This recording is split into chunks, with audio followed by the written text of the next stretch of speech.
Is that? Oh, it's Eeks, lovely. So we could make a start now. Okie doke. Are you ready? Sure, I'm ready. Yeah. Let's turn off our cameras and make a start. Okay, great. So I'm not looking my best. Okay, welcome everyone. We are going to be talking about distributed governance in a distribution for local government. Try saying that 10 times very quickly. So just to preface it, we're going to, hopefully this is going to be the opposite of a very slick presentation. And by that, I mean, we are going to keep it conversational, mainly because Maria and I have known each other for a long time and we constantly interrupt each other, but also because hopefully it's a bit more natural and conversational than just talking at us, each other for 30 minutes. We're going to try and stick to 30 minutes and then have some time for Q&A at the end, but please post questions as you go and we'll keep an eye on it as well. So if there's something relevant, we'll jump in perhaps. The basic structure of the talk is we'll just introduce ourselves. We'll provide some background to the project and to LocalGov Drupal. Introduce Sociocracy, which may be new to some of you or all of you. And then how we've sort of adapted or used some elements of patterns of Sociocracy in LocalGov Drupal, what's worked and what didn't, and then the big what next future question. So Maria, who are you? I am Maria Young. I am a developer at Agile Collective, and I've been working particularly on the LocalGov Drupal project for the last 3 months or so while we've been in the beta phase. Aaron, who are you? I guess I'm a project manager at Agile Collective. That's sort of, I guess, historically been my day job. But in terms of LocalGov Drupal, I've been brought in to sort of oversee the governance strand. So that was at the beginning when we did discovery. That was like the first stage of the project, and also this stage, the beta phase. And we are from Agile Collective, which is a workers cooperative, which means that all the workers in the business own and control the business. We started from 6, now we're double that, I think. We sort of oscillated a little bit. And our belief is that many of the patterns of Sociocracy will help LocalGov Drupal now and in the future as it grows and evolves. So Maria, do you want to say a few things about LocalGov Drupal and what it is and Sure. stuff? Yeah, so briefly, LocalGov Drupal is a Drupal distribution for local government.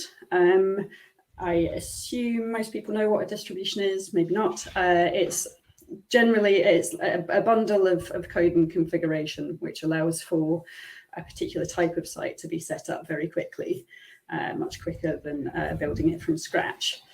In the UK, we've got over 300 local councils, and the local councils are responsible for people and businesses in the local area, functions like social care, schools, housing, and that kind of thing. So LocalGov Drupal is an open source project in which councils and suppliers are actively collaborating on the project, both in terms of code and the governance of the direction of the project. Moving on, we've now got 15 councils participating. Oh, I've missed a slide. Oh well, now I'm going backwards. Yeah, we've got 15 councils collaborating on the project. Initially, when we started, we had a product group who are responsible for the roadmap, prioritizing features and such like, and a technical group who were responsible for the implementation technical direction of the project. But as the number of participating councils have grown, those product groups meetings became more sharing and broadcast like and less decision making. The other thing just the other thing to note, just at the beginning during the discovery phase, is part of the governance strand was based around like how can we create a lightweight agreement for councils or new councils joining, so that they'd understand what they were getting into, and that's called a Memorandum of Understanding, or an MOU, for short. And that was it was a way of building in a light commitment without money changing hands. So we basically had that, and then an understanding of a product group and a technical group, and that's really like how things have evolved until the last sort of 3 months.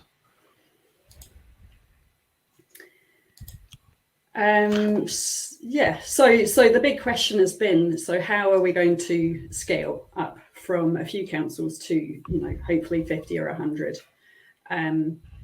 going up? And so that's why we've been looking at what we've been looking at. So yes, the aim has been to find a sustainable governance model that enables people to contribute effectively without typical modes of leadership and management. So Aaron, what about sociocracy? And what is sociocracy? Well, just to sort of lead into it, I guess, from the previous slide, the project, the LocalGov Drupal, started off as a code sharing initiative, I guess, between two councils, and so it's always started off from this collaborative point of view. And so the reason we've mentioned like without typical modes of leadership and management is that there isn't a sort of formal hierarchy or informal hierarchy, really. We've got a number of people who are coming together through shared needs, who are looking to develop something that will be easy to roll out and play through their councils and be of use to a wide number of councils. So it's sort of that sort of common needs aspect. So sociocracy is a form of, it's a sort of governance system. You can see it as an operating system for an organization. And it has a set of fundamental principles and patterns, but those patterns aren't necessarily needed to be integrated wholesale. You can kind of pick and choose as needed and as appropriate.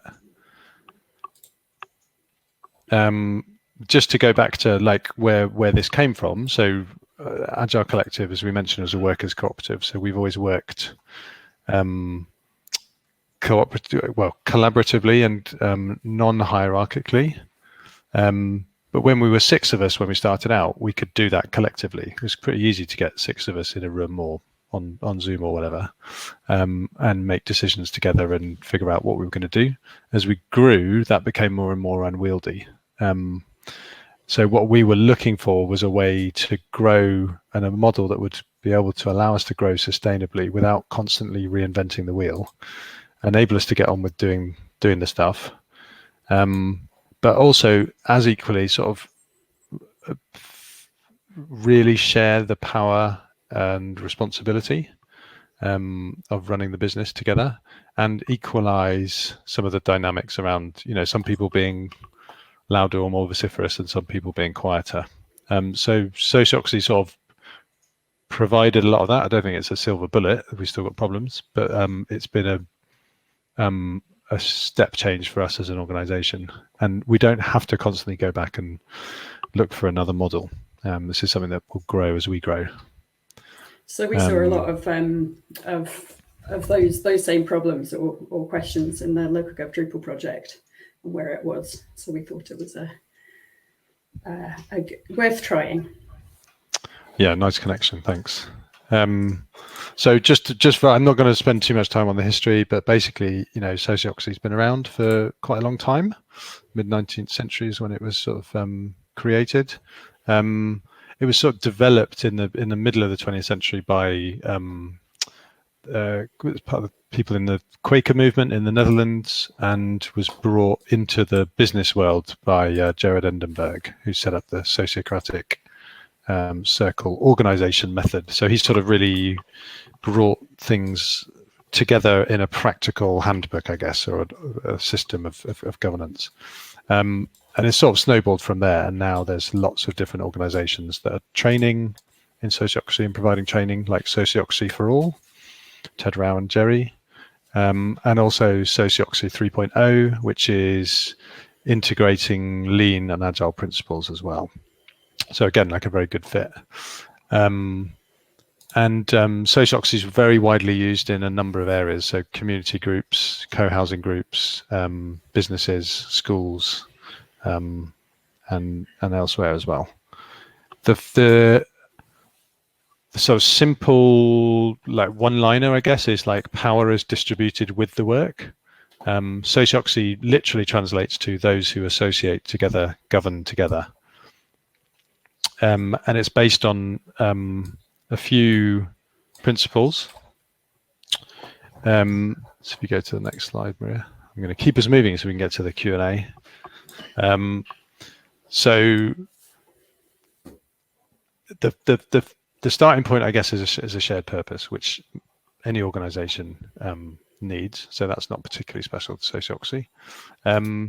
And so it comes down to these three pillars, really. So one is consent, which is making decisions inclusively and collaboratively.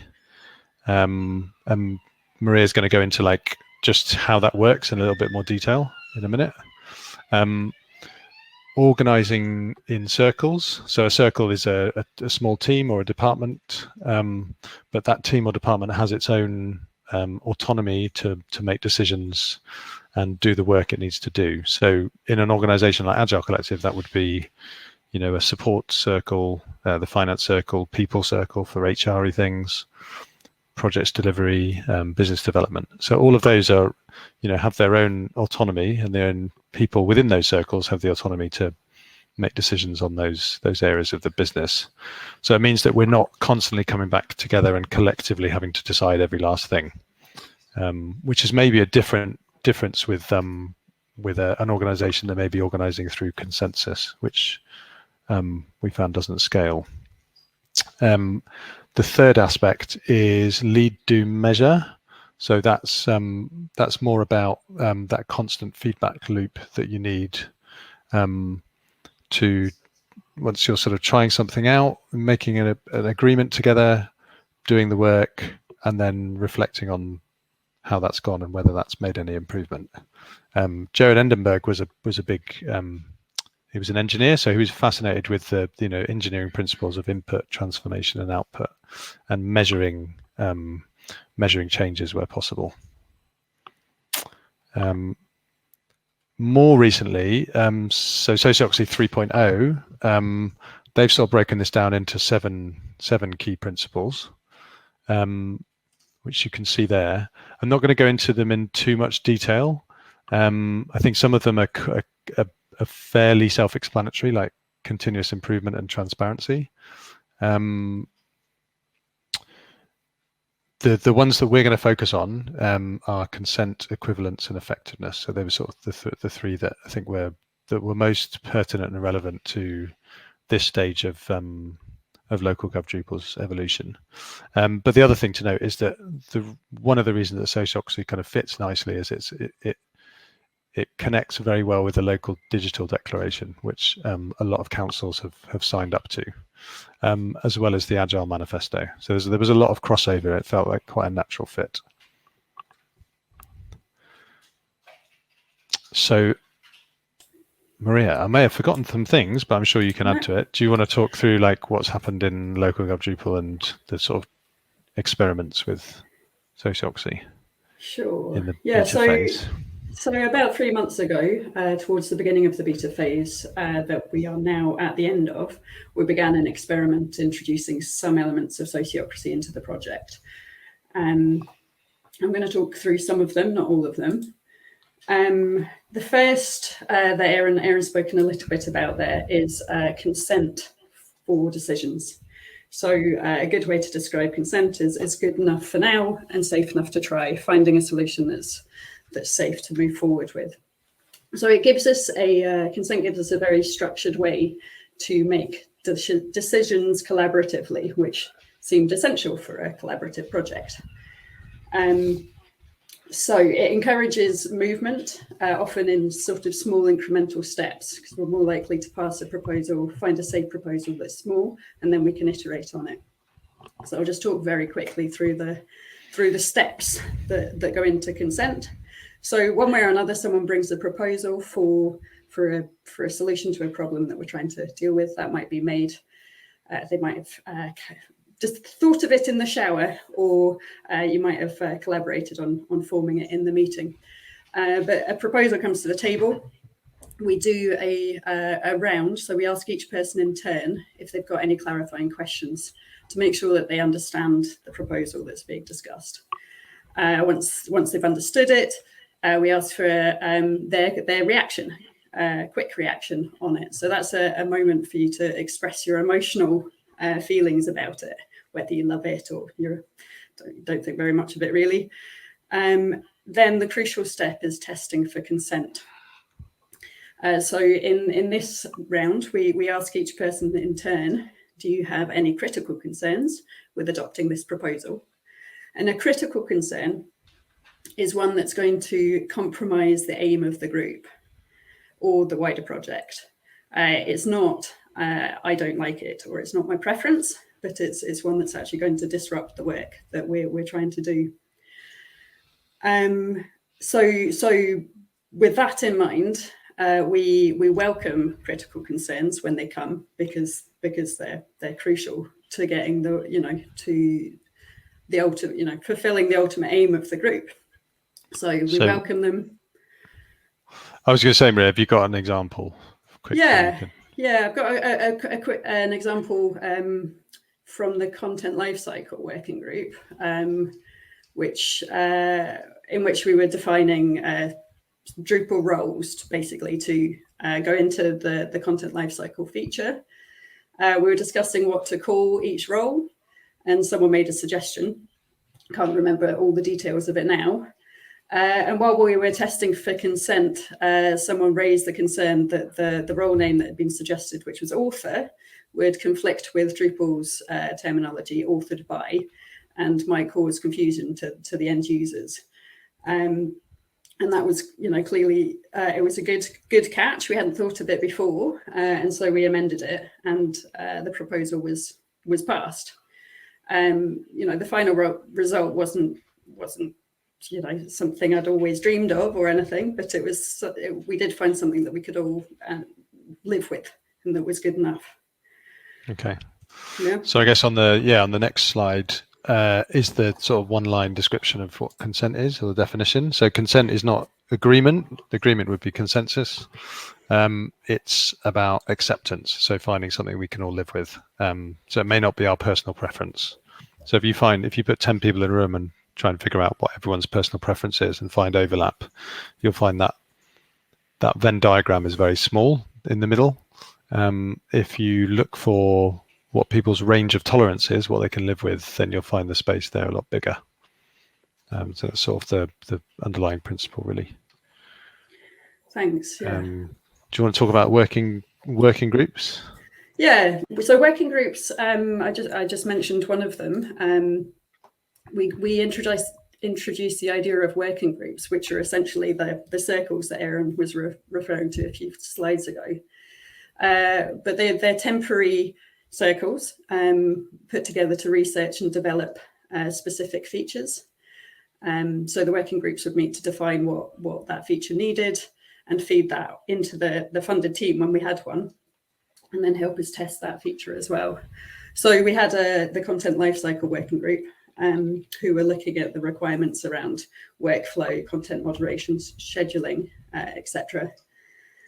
So the first hurdle was to work out who was going to be in the working groups.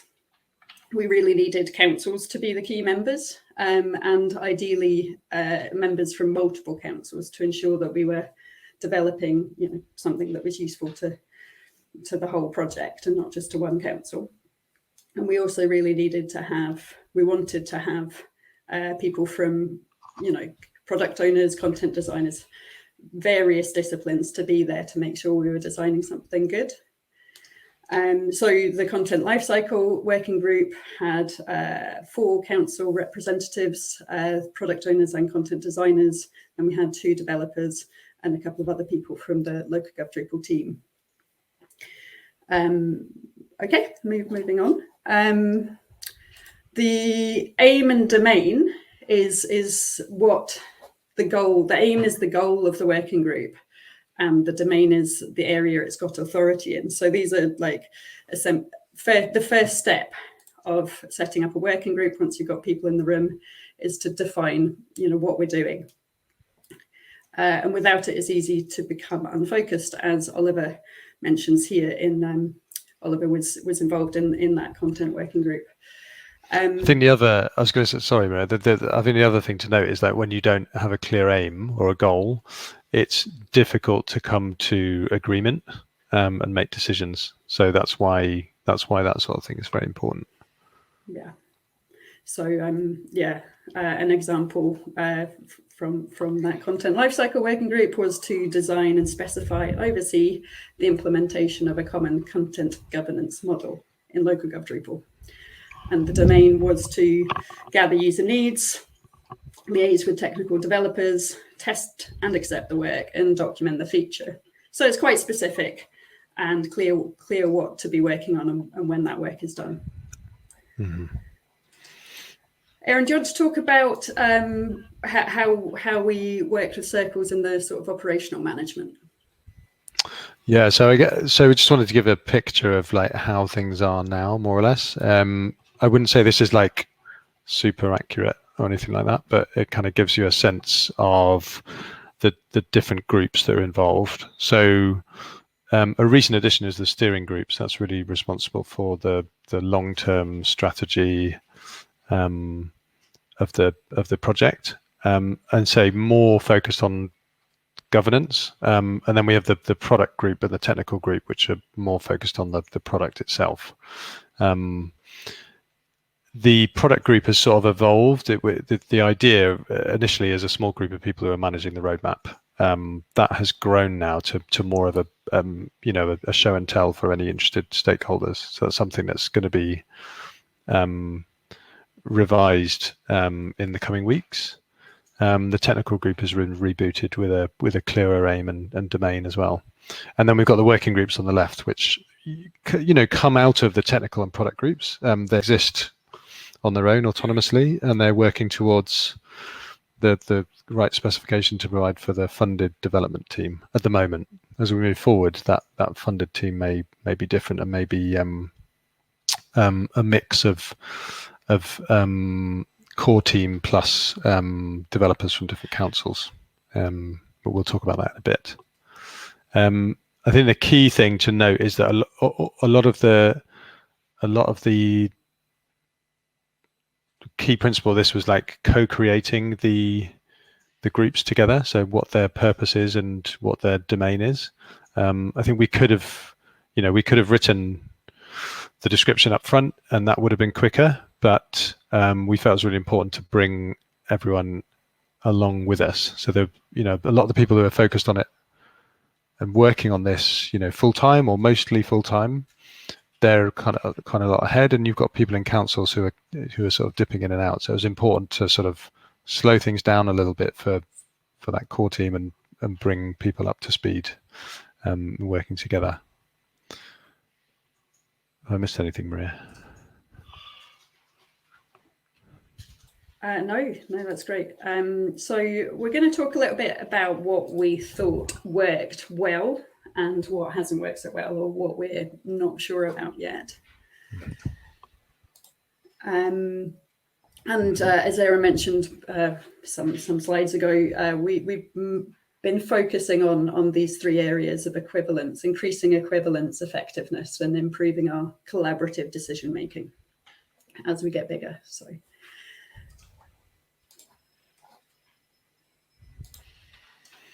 Am I talking about what's working? Talk about Aaron, what do you think has worked in equivalence? Well, just a quick definition of equivalence in this context, but involving people in making and evolving decisions that affect them. So equalizing the power, really. So we mentioned a few things, but having facilitated meetings, so having a facilitator role, focused on ensuring we're following due process and everyone's sort of on the same page and being brought forward, using rounds in meetings rather than popcorning, and the co-creation of the aims and domains, voluntary participation of any group, but the working groups I think we've mentioned particularly, but we're looking for voluntary participation for permanent groups as well, and for that to come from a wide base of councils, so getting as wide representation as possible. And that's super useful when you're looking to understand shared needs, because there will be some difference, and it's sort of finding what is common amongst all those sort of small variances from the product side, but also from the governance side. When you're looking at sort of membership or subscriptions, not every council is the same. They all have their different, some are richer, some are poorer, some have an in-house team, some outsource everything. So having a wide variety has been really crucial. And then finally, the communication has been really good. That's something that's evolved. We've now got much better documentation, both written and video content, and that's also been done by people in councils, which has been fabulous. And a regular newsletter and Slack channels for different groups. So all of that has sort of helped people feel more involved. I think there is still a question about more people in the room. So at the moment we've got a lot of representation from a few councils, which is for various reasons, some historical, some to the nature of the council, and some not always having spare resource to give to the project. So one of the big questions at the moment is like how we can allow smaller councils to get involved, and also suppliers. So Agile Collective being one, but also Anatech, who've been massively involved as well. And there's a few others that have sort of been starting to develop websites based on LocalGov Drupal for their own clients. So we want to bring those people in as well, and grow the core team, as it were. Ria, do you want to talk through the sort of knowledge transfer and that kind of thing? Yeah, so one thing that I think we're still working on is that, I mean, the fact is that if you've been involved in the project a lot or for a long time, then you've got a lot of accrued knowledge, and when you've got a lot of knowledge, you end up with a bit more power and in sort of decision-making weight. So we need to be better and learn how to share the information that we've got, so that people actually can get involved and be informed. But that is ongoing with the document, all the things that Aaron mentioned, the new communication channels. But it's worth acknowledging. And the other thing that's come up in some of the user research we've done is that it's a technical project, so we have a lot of technical discussions, and they need to happen in all sorts of meetings. But it's important to remember to keep those inclusive if there are non-technical people in the room, because otherwise people can feel like this meeting isn't for me when it should be for them. Yeah. Okay, let's move on to effectiveness. What do you think's worked well? I think that, I mean, we've referenced it before. I think having, the principle of decentralization and allowing small focus teams to develop the work with a sense of autonomy has definitely helped move forward feature development, and using consent to make decisions that are good enough and not looking for perfection and trying to solve everything all at once has definitely helped move things forward. And there's a really nice example actually of the technical group recently, noticing an issue with peer review and merging code and getting deployments and regular releases. And so instigating a Merge Mondays, which is 2 p.m. Monday afternoons. You're very welcome to join. I haven't, but then there's a good reason for that. I do not write code. The other side of things, I guess, that we're not sure about is keeping momentum. So, in some respects, there's sort of volunteer energy that's going into this from people in councils. They're trying to find time or squeeze out time from their own busy day jobs, and that is a challenge. They're probably slowing down development and slowing down the speed will help. But it's definitely something that we've got to bear in mind, along with like the balancing of work and meetings. Having too many meetings or constantly people going to 2-hour meetings is just not feasible for people. There's also, I think, again, in some of the user research we've done, some councils have been a bit burned by collaboration projects in the past, where things have just turned into a talking shop. So we need to keep on being effective and to show that to the wider community, so that we can dispel some of those. Yeah, so allowing people to focus on the work that they care about and are most interested in, I think, is one way of doing that. The other side of it is like finding time to step back and reflect and ask questions. So often we sort of tend to focus on the what, and don't allow the time to step back and look at the how or the why. And again, that's like finding time to speak as humans. I don't think that's something that's that easy to do asynchronously or effectively anyway. Let's move on to the next one, Maria, and we'll quickly cover consent. So we talked about consent before, but it's seeking out and resolving objections to decisions and actions. And I think what's worked well is, and the feedback has been positive, is that using consent and having a clear process has been really helpful. People kind of can orientate themselves within that process, and they know where they're at. And and I think that for me, that process has massively helped the project. But also the positive attitude that people have had to critical concerns. No defensiveness, just really constructively looking at how to resolve and integrate concerns has been a massive positive, and that's very different from the adoption of using a block or to stop progress.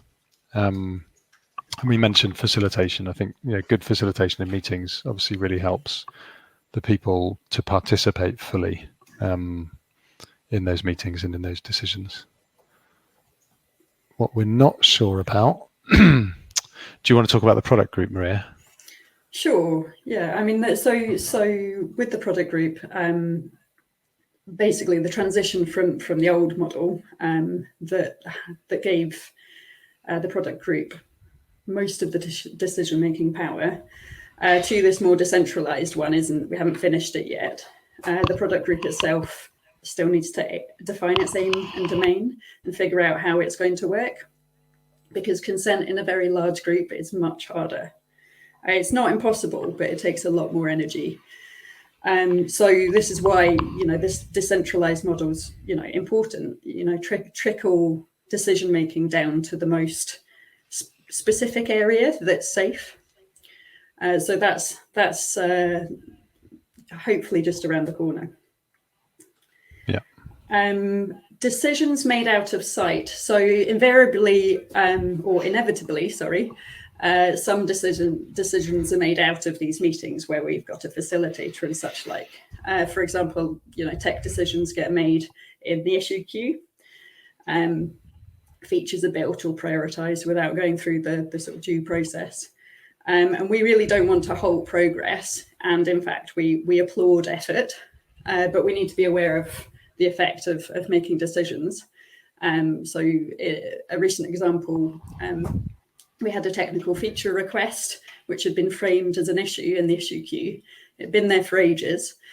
And one of the council developers picked it up and worked on it, did brilliant work, he made really good progress and submitted a merge request for peer review. And then one of our other developers felt really strongly that the whole feature request was a bad idea and really problematic for the whole distribution. So unsurprisingly, the developer who put all the work in was a bit irritated. Yeah, clearly concerns should have been raised before that, before the work had gone in. But when should that have happened? Aaron, we're getting some feedback from your mic, I think. Oh, sorry. Yeah. Yeah. So when should that have happened? And that's something we haven't quite figured out yet. And then the last thing is something we're still unsure about is how to bring in some more asynchronous decision making. So how we can get feedback into some of this from people who can't make it to meetings and get wider input. So these are upcoming. So hopefully Aaron might be back with us to talk about what's next. No. Is that not? Okay, well you crack on, I'll just quickly change mics. Okay, great. This is brilliantly the slide I was hoping Aaron would talk about. Oh, I'll move on, sorry, you can't see it. So what is next? We're looking at a viable, sustainable and inclusive business model. So up until now, we have existed due to the help from used to be ministries of housing, communities and local governments, and now is called something else. I've forgotten what. Who've funded three phases of the project. Are you back with us, Aaron? Leveling up. Leveling up. There we go. Okay, Aaron. Oh, I'm leveling up. Yeah. Why don't you carry on? Sure. Sorry, just catching up. 1 second. Okay. So you're saying, yeah, we've set the idea of setting up a legal entity.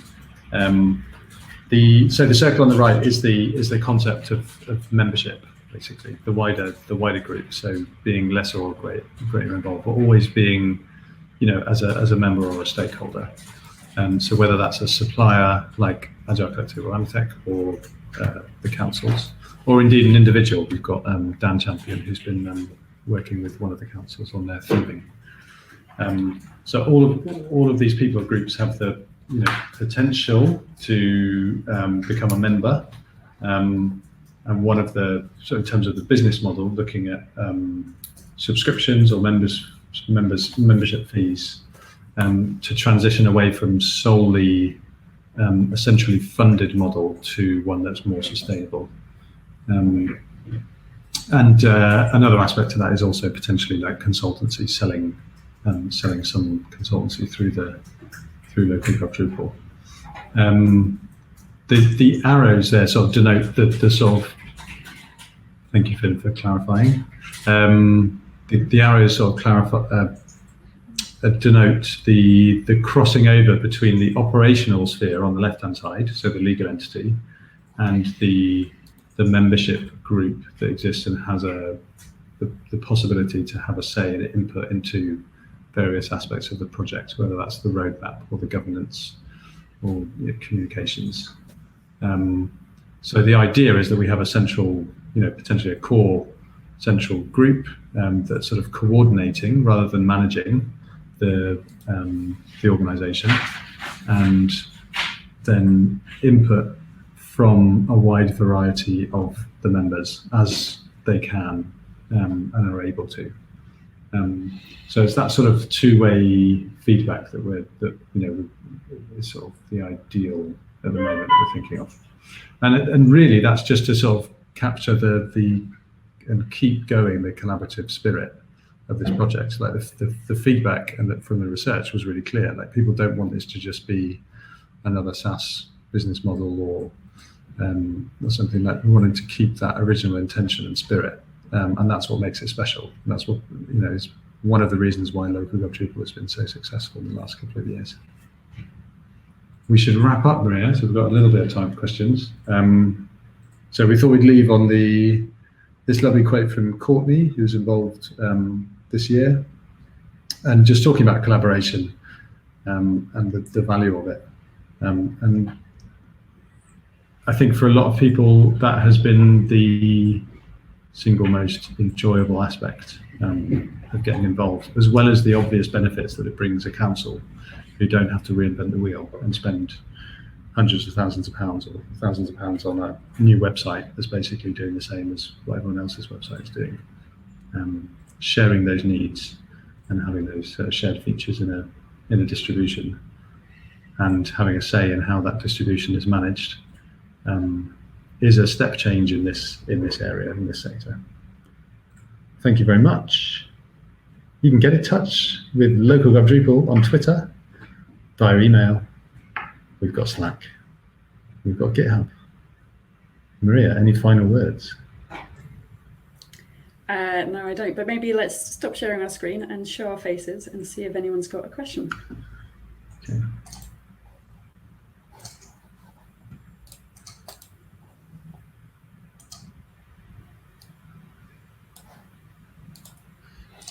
In the Q&A. Yeah, I'm in the Q&A. I'm not seeing any questions. No. If not, then we can go and have a cup of tea. Lie down. Go and we'll catch the end of the Dries's Q&A. We could ask him about sociocracy. Are we on? So we're on the same time as Dries night. Very welcome, Stella. Nice to see you. Yeah, nice to see you, Stella. Thanks for coming. Okay. No, it doesn't look like we've got any questions. Let's. Does that mean we answered all of them? We must have. We must have answered them all. Thank you very much for your time. Good. All right, I'm going to leave now. Lovely. Okay. Bye then.